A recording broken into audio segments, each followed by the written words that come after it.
Captain Eleanor Brown stood on the bridge of the UES Retribution, watching the massive Kethavar battlecruiser Crimson Talon approach through the viewport. At 3 kilometers long, the alien vessel dwarfed her ship by a factor of 10. Its hull bristled with energy cannons, particle beam arrays, and kinetic projectile systems that could vaporize entire city blocks. "They're hailing us, Captain," reported Communications Officer Smith, his voice tight with barely concealed fear. On screen. The holographic display shimmered to life, revealing the imposing figure of War Commander Thekmar. The Kethvar's 6 eyes glowed with predatory satisfaction, his chitinous exoskeleton gleaming under the bridge lights of his flagship. Behind him, Elena could see dozens of his warriors, each one standing over 8 feet tall, their natural armor plates scarred from countless battles. "Human vessel," Thekmar's voice rumbled through the universal translator, carrying the weight of absolute authority. "You have violated our territorial space. Surrender immediately, and we may allow your crew to serve as laborers in our mining colonies." Elena stepped forward, her uniform crisp despite 3 weeks of deep space patrol. At 5'6", she looked almost comically small compared to the alien commander, but her dark eyes held unwavering determination. "War Commander Thekmar," she replied evenly. "You are the one in violation. This system belongs to the Terran Federation under the Proxima Accords of 2387. Withdraw your fleet immediately." Thekmar's mandibles clicked in what Elena recognized as laughter. "Your pathetic little destroyer against my battle fleet. We have scanned your vessel, human. Primitive chemical propulsion, basic energy shields, and what appears to be..." He paused, consulting a datapad. Kinetic projectile weapons? How charmingly primitive." Behind the War Commander, Elena could see the tactical display showing the full extent of the Kethvar invasion force. 12 battle cruisers, 30 heavy cruisers, and over 100 smaller vessels. The most advanced alien technology in known space, powered by zero-point energy cores and armed with weapons that could crack planets. "Captain," whispered Tactical Officer Rivera, "we're receiving targeting locks from the entire fleet. They're not bluffing." Eleanor raised her hand slightly, signaling for patience. "War Commander, I'll ask once more. Withdraw your forces." Thekmar's 6 eyes narrowed. "Or what, little human? You'll launch your pitiful chemical rockets at us? Your species has been expanding too quickly, claiming systems that belong to superior races. Today, we teach you your place in the galactic hierarchy." "Understood," Elena said quietly. "Smith, close the channel." The hologram flickered out, leaving the bridge in tense silence. The crew of 43 men and women turned to their captain, waiting for orders that might be their last. "Captain," Rivera said, studying her tactical display, "I'm reading massive energy buildups across their fleet. Whatever they're planning, it's going to be big." Eleanor walked slowly to her command chair, her fingers trailing across the worn leather. The Retribution was old by human standards, nearly 15 years since her commissioning. Her hull bore the scars of a dozen minor skirmishes with pirates and raiders. Nothing like this. "Ma'am," called out Chief Engineer Patel from his station. "All systems are green. Fusion reactors at optimal efficiency, magnetic field generators online, and the main batteries are loaded and ready." "Thank you, Chief." Eleanor settled into her chair and activated the ship-wide communication. "All hands, this is the captain. In 60 seconds, we're going to show the Kethvar why they should have done their homework before picking a fight with humanity. Battle stations." Alarms began to sound throughout the ship as blast doors sealed and emergency systems activated. On the tactical display, the alien fleet began to move into attack formation, their massive vessels maneuvering with surprising grace despite their size. "Captain," Rivera reported, "the lead battlecruiser is charging its primary weapon. Energy signature is off the charts. That thing could vaporize us in a single shot." Eleanor's smile was cold as space itself. "Let them fire first. I want the galaxy to know who the aggressors were." The Crimson Talon's main cannon erupted in a brilliant lance of energy, a focused beam of pure destruction that could have melted through a moon. It struck the Retribution's shields dead center, causing the entire ship to shudder. "Shields at 97%, reported Lieutenant Morrison from the engineering station. "Minor fluctuations in the power grid, but all systems nominal." Elena heard several sharp intakes of breath from her crew. The Kethvar's most powerful weapon had barely scratched their paint. "Return fire," she ordered. "All batteries, full salvo. What happened next would be studied in military academies for generations to come." The Retribution's gun batteries swiveled toward the enemy fleet with mechanical precision. 8 massive turrets, each housing a 16-inch railgun, aligned their targets.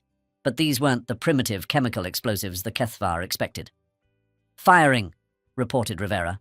The magnetic field generators that lined the ship's hull suddenly drew tremendous power from the fusion reactors. For a split second, the Retribution became the most powerful electromagnet in the solar system. The railguns fired in perfect synchronization, accelerating their projectiles to 15% the speed of light. But these weren't ordinary kinetic rounds.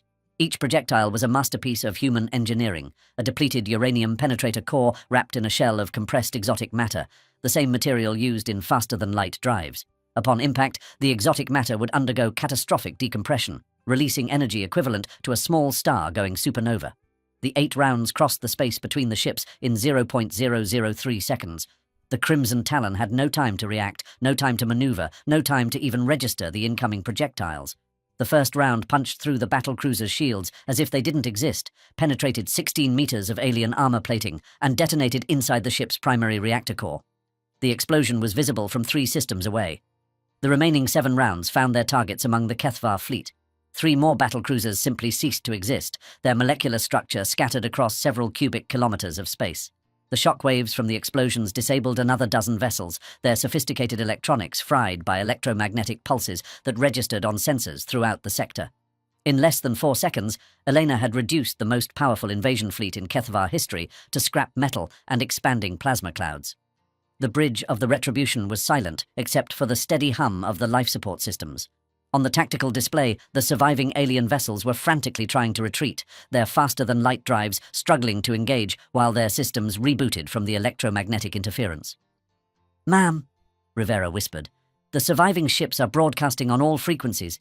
It sounds like surrender requests?" Elena stood and straightened her uniform. "Open a channel to the fleet commander." The holographic display activated, showing a different Kethvar officer. This one noticeably smaller and bearing the insignia of a lesser rank. His 6 eyes were wide with what Elena could only interpret as terror. "Human commander," the alien said, his translator struggling with what sounded like panicked chittering. We yield. We surrender. Please, no more destruction." "I am Captain Elena Brown of the United Earthship Retribution," she replied formally. "You have 30 minutes to evacuate this system. Any vessel remaining after that time will be considered hostile." Yes, immediately. "But please, how? How did you—" "Our intelligence said human warships were weak, primitive." Elena's smile was sharp as a blade. "You made a fundamental error in your assessment, Commander. You assumed that because our ships look small, they must be weak. You forgot to ask the most important question." "What? What question? Why do we call them destroyers?" The transmission cut to static as the Kethvar vessels engaged their FTL drives in panicked retreat, leaving behind only debris and the lingering radiation signatures of exotic matter detonations. Chief Engineer Patel approached Eleanor's chair, his face pale but determined. "Captain, we have a problem." Eleanor turned to him, noting the concerned expression spreading across her bridge crew. "What is it, Chief?" "Those weren't standard exotic matter rounds, ma'am. Command authorized us to carry 8 experimental projectiles for field testing. The energy release was significantly higher than projected." "How much higher?" Patel consulted his tablet, his hands slightly trembling. Each round released approximately 50 times more energy than calculated. The exotic matter compression ratio was apparently unstable, instead of small supernova-equivalent explosions. Eleanor felt a chill run down her spine. "Chief?" "Ma'am, according to these readings, we just detonated 8 pocket-sized black holes.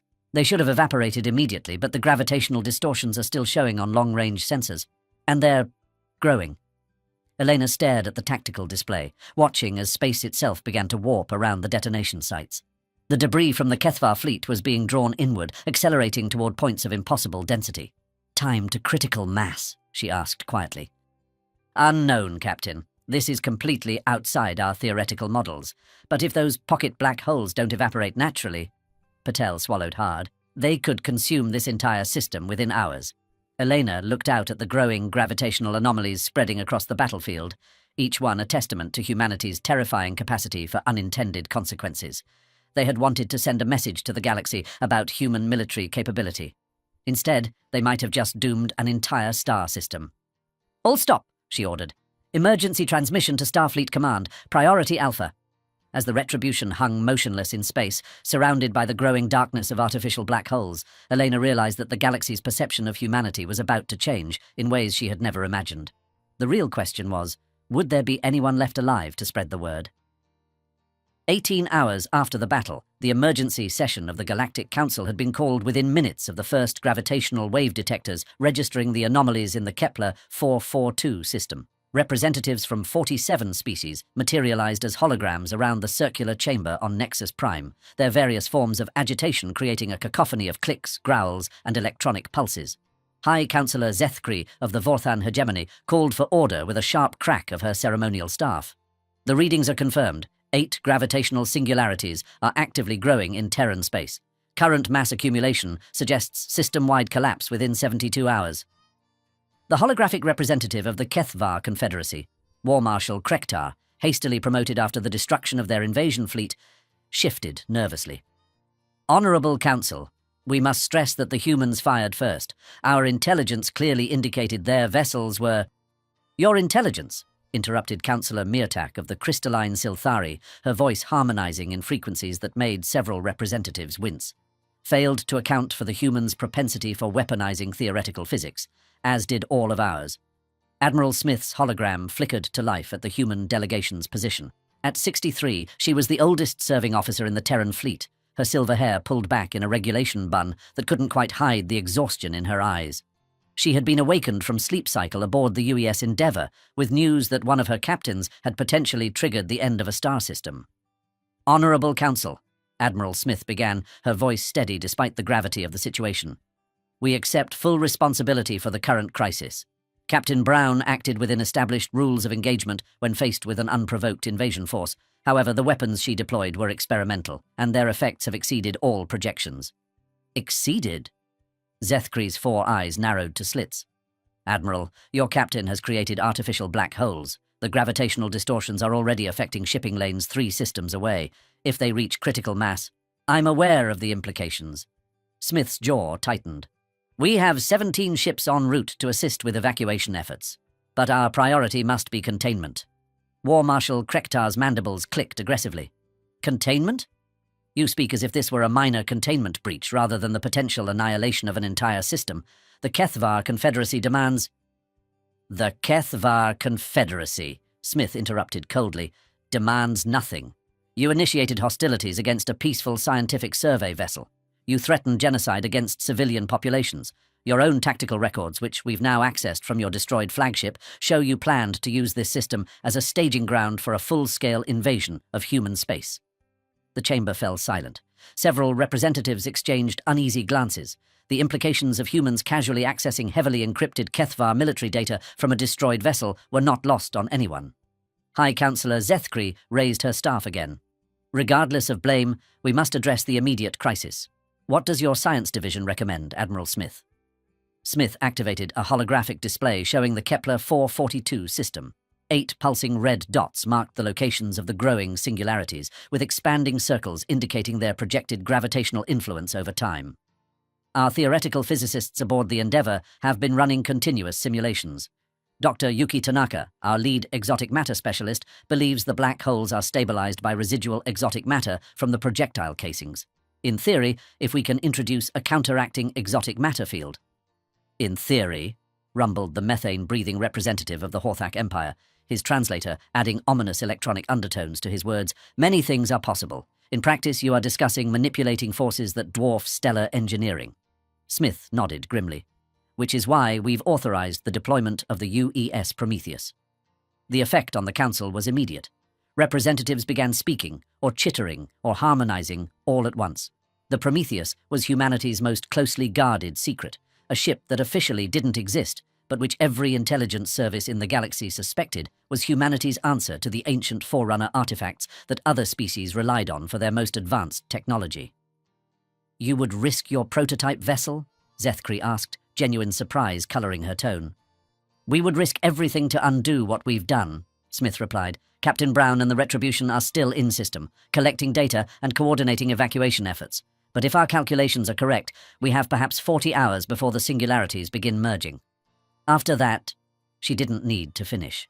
A merged black hole system would create a gravitational cascade that would strip the outer planets of their atmospheres within days and eventually drag the system's star into a death spiral. Aboard the UES Retribution, Kepler 442 System Captain Eleanor Brown had not slept in 36 hours. Her bridge crew worked in shifts, but she remained at her post, watching the tactical display that now showed the slow-motion apocalypse unfolding around them. The 8-pocket black holes had grown from pinpoints to spheres with event horizons, measurable in kilometers, each one surrounded by blazing accretion disks of superheated debris.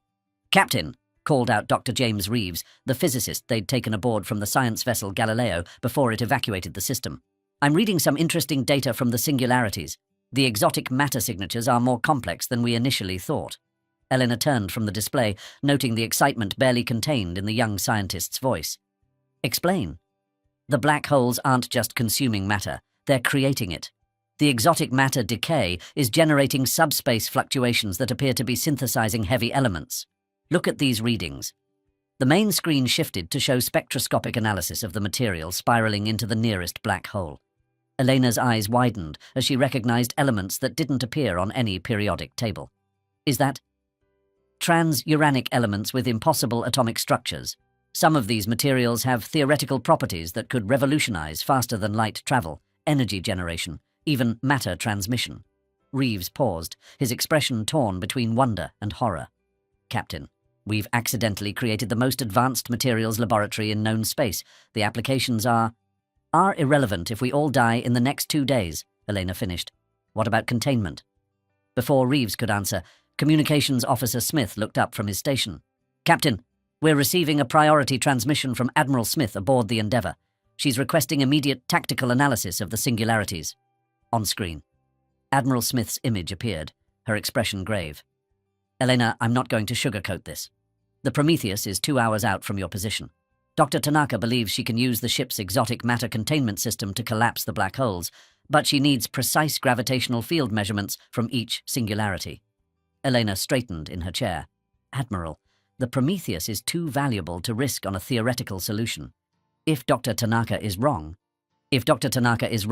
we lose one experimental ship instead of an entire star system." Smith's tone brooked no argument. "Your mission is to guide the Prometheus to optimal positions for field deployment. Whatever happens, Elena, the galaxy is watching. This incident has already changed how every species views humanity. We need to make sure it's a change we can live with." The transmission ended, leaving Elena staring at the tactical display. The approaching Prometheus appeared as a single green dot, seemingly insignificant against the cosmic forces they'd unleashed. "Captain," Rivera called from her tactical station, "I'm reading massive subspace distortions. Something's coming out of FTL. Multiple contacts bearing 127 Mark 8. Elena's blood ran cold as 12 new contacts appeared on her screen. Kethvar vessel signatures, but different from the invasion fleet they'd destroyed. These ships were larger, older, and according to the scanner readings, armed with weapons that made the previous fleet look primitive. "Ma'am," Smith reported, his voice tight, "we're being hailed. It's the Kethvar Dreadnought Worldbreaker. That's their flagship, the personal command ship of Supreme War Commander Vashitar." Elena closed her eyes for a moment, feeling the weight of command settle on her shoulders like a lead blanket. The most feared military leader in Kethvar space had just arrived in a system where humanity was attempting to defuse 8 artificial black holes with their most classified technology. "Open the channel," she ordered. The holographic display showed a Kethvar unlike any Elena had seen before. Supreme War Commander Vashitar was ancient by his species' standards, his exoskeleton scarred by centuries of warfare, his 6 eyes bearing the cold intelligence of a being who had conquered 17 star systems. Behind him stood warriors wearing armor Elena didn't recognize, technology that seemed to bend light around itself. "Human Captain Brown," Vashitar's voice carried the weight of absolute authority. "I come not as an enemy, but as a soldier who recognizes when a battle has escalated beyond conventional warfare." Elena felt her crew's tension spike. "Supreme War Commander, this system is under quarantine. For your own safety. Do not mistake my presence here for ignorance, human. My sensors show the same readings yours do. You have unleashed forces that threaten not merely this system, but the stability of spacetime itself in this entire sector." Vashitar leaned forward, his scarred features highlighted by the bridge lighting. "Tell me, Captain, do you know what the ancient forerunners called weapons that could unravel reality?" Elena felt a chill run down her spine. "No, sir. World killers. And they learned, as you are learning, that some victories come at prices too terrible to pay." The Supreme War Commander straightened, and Elena caught sight of other figures moving behind him. Not Kethvar, but beings she didn't recognize. tall, ethereal forms that seemed to exist partially outside normal space. Captain Brown, I offer the combined knowledge of the HFY Confederacy and our ancient allies to help contain this crisis. In exchange, I ask only that when this is over, you answer one question. What question? Vashtar's 6 eyes fixed on her with predatory intensity. What other weapons does humanity possess that you haven't told the galaxy about? Elena stared at the Supreme War Commander, acutely aware that her answer might determine not just the fate of this system, but the future relationship between humanity and every other species in known space. In the background, alarms began to sound as the Prometheus dropped out of FTL, its experimental systems already interfacing with the exotic matter fields surrounding the growing black holes. The real test was about to begin. 6 hours until predicted singularity merger. The bridge of the UES Prometheus was unlike anything in the Terran fleet. Where other ships relied on conventional displays and interfaces, the Prometheus existed in a state of controlled reality distortion. Holographic controls floated in 3-dimensional space around Dr. Yuki Tanaka as she manipulated exotic matter fields with movements that resembled conducting an invisible orchestra. Gravitational resonance at 94.7% and climbing, she reported to Captain Marcus Webb, a man whose security clearance was so high that officially he didn't exist. The black holes are responding to our containment field, but the exotic matter decay is accelerating the process. Webb nodded grimly, his eyes fixed on the tactical display showing 8 pulsing masses of distorted space-time. Each black hole had grown to roughly the size of Earth's moon, their event horizons crackling with Hawking radiation and the screams of dying matter. Time to merger? 4 hours, 17 minutes. After that, Tanaka's hands paused in their complex dance. Captain, I need to be honest. Our models assume we can collapse the singularities before they merge, but if we're wrong, the Prometheus will be consumed along with everything else in this system. Webb's expression didn't change. He had commanded humanity's most classified vessel for 3 years, overseeing technologies that borrowed from principles discovered in ancient Forerunner ruins scattered across human space. The ship's exotic matter drive didn't just bend space-time for faster-than-light travel, it temporarily existed in a state of controlled dimensional instability that allowed it to phase through normal matter. Understood, Doctor. Continue the procedure. On the main screen, the combined fleet of human and HFY vessels maintained a safe distance from the growing catastrophe. The Retribution held position closest to the action, Captain Brown having volunteered her ship to serve as communications relay and emergency backup. Aboard the UES Retribution, Elena watched the Prometheus phase in and out of normal spacetime as it approached the nearest black hole, its hull shimmering like a mirage.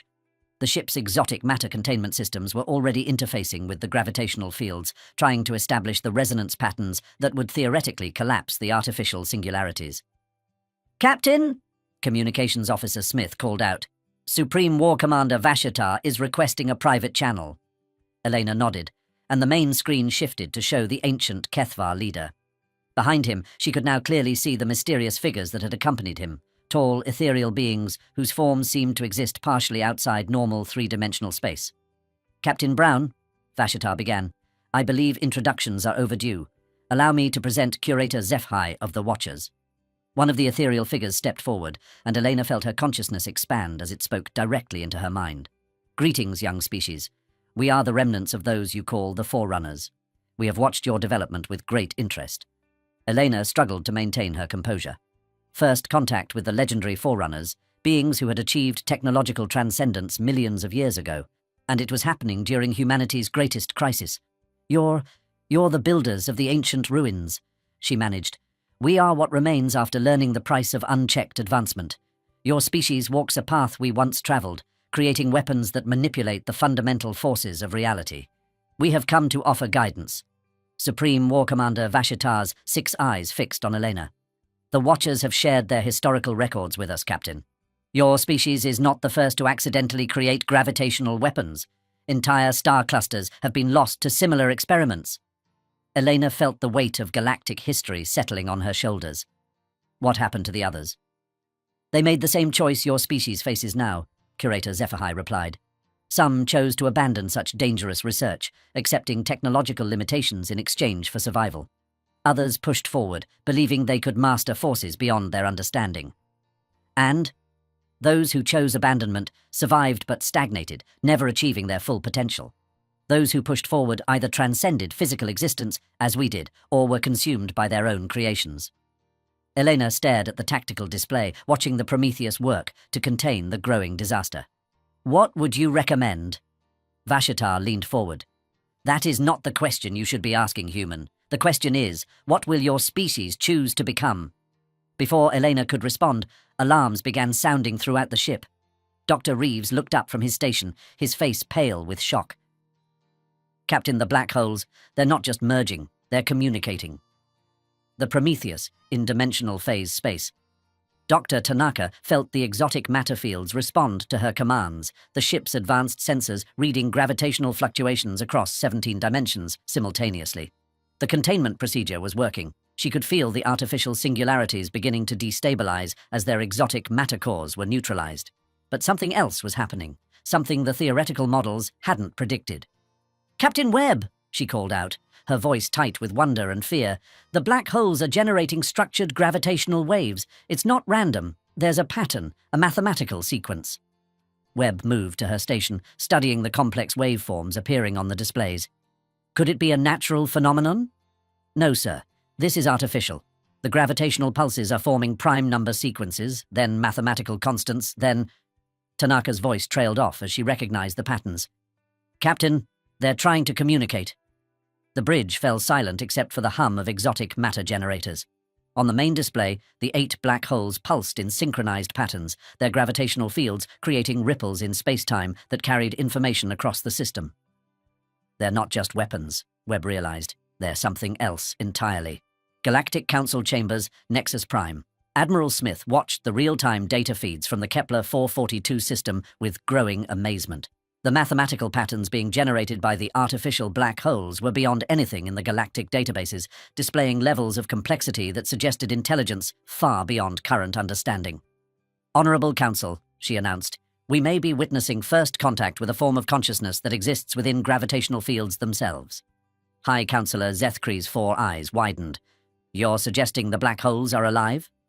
"I'm suggesting that our experimental weapons didn't just create gravitational anomalies. They may have created a bridge to forms of existence that transcend physical matter entirely." The chamber erupted in a cacophony of voices as representatives from 47 species tried to process the implications. Humanity hadn't just demonstrated terrifying military capability, they had accidentally opened a door to levels of consciousness that challenged every assumption about the nature of existence itself. Final resolution. Aboard the UES Prometheus. Dr. Tanaka felt the moment when everything changed. The exotic matter containment fields suddenly resonated in perfect harmony with the black hole's gravitational songs, and she understood that the artificial singularities weren't fighting the containment, they were helping it. "Captain," she whispered, "they want to be contained. They're trying to teach us how." The mathematical patterns flowing from the black holes became increasingly complex, sharing equations that described the manipulation of spacetime itself. Information that would advance human physics by centuries was being freely offered by consciousnesses that existed within the event horizons of artificial gravity wells. "Begin recording everything," Webb ordered. "This isn't just first contact, it's a technological transfer from beings that exist in states we can barely comprehend." Over the next 3 hours, the 8 black holes gradually collapsed under their own exotic matter decay, guided by gravitational equations provided by the consciousnesses within.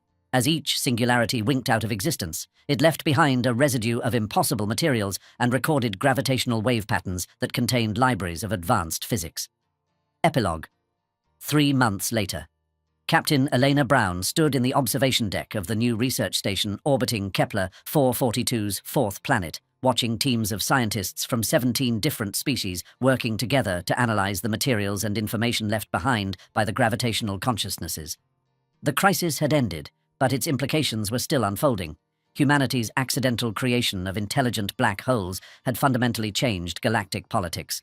No longer seen as a primitive species with dangerous weapons, humans were now recognized as inadvertent pioneers of consciousness research and gravitational engineering. The Kethvar Confederacy had formally requested a scientific exchange program. The Forerunner Watchers had offered to share certain technologies to help humanity avoid the mistakes that had led to their own transcendence. Most importantly, the incident had proven that the universe contained forms of consciousness and intelligence far beyond what any species had imagined. Admiral Smith approached, carrying a sealed datapad marked with the highest security classifications. The final analysis is complete, she said quietly.